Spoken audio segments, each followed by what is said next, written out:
ഇന്നത്തെ കഥ കാക്കകളുടെ പന്തയം. ഒരു കാട്ടിൽ ചിന്നവും മിന്നുവും എന്നു പേരുള്ള രണ്ടു കാക്കകൾ ഉണ്ടായിരുന്നു. അവർ വളരെ നല്ല കൂട്ടുകാരായിരുന്നു.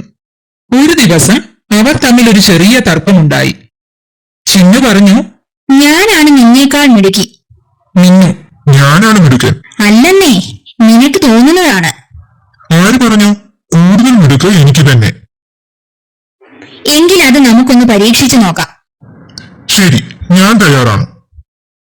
എന്നാൽ കേട്ടോളൂ, ഇതാണ് പന്തയം. കനമുള്ള സഞ്ചി കാലിൽ തൂക്കി പറക്കണം. ഏറ്റവും ഉയരത്തിൽ പറക്കുന്ന ആളായിരിക്കും വിജയി.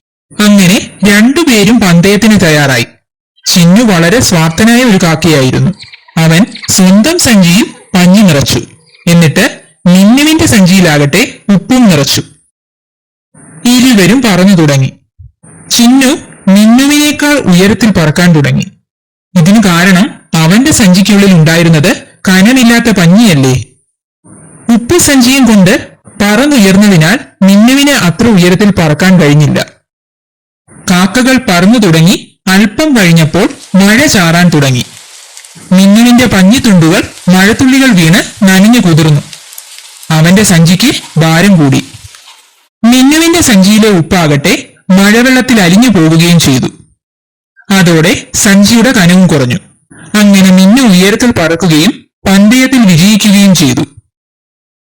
ദുഷ്ടനായ ചിന്നുക്കാക്ക ഇതിൽ നിന്നും ഒരു പാഠം പഠിച്ചു. മറ്റുള്ളവരെ ചതിച്ചുകൊണ്ട് നമുക്കൊരിക്കലും വിജയിക്കാൻ സാധിക്കില്ല. എപ്പോഴും സത്യം മാത്രമേ വിജയിക്കുകയുള്ളൂ. ഇതായിരുന്നു ഇന്നത്തെ കഥ, കാക്കകളുടെ പന്തയം.